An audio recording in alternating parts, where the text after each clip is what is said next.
In this video, I'm going to show you how to remove temporary files in Windows 10. First, you need to go to the search area over here and you search for System.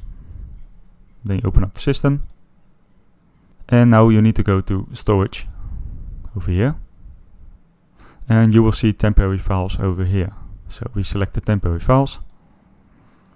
And it is now scanning all the temporary files on my system. So we just have to wait till that is done. That's done, you will see a list of files that you can remove. So you can remove the downloads from here if you want to. You can empty your recycle bin. Here you will see the temporary files. So you can uncheck some parts if you don't want to remove the files. So I want to keep downloads, for example. I want to remove the files in the recycle bin, Defender, and of course the temporary files. So after you've selected the parts that you want to remove, you can select remove files over here, and then it will remove all the temporary files. So it's finished.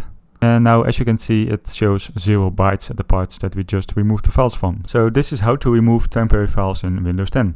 I hope this video was helpful for you. If this was the case, please leave a like and see you in the next video.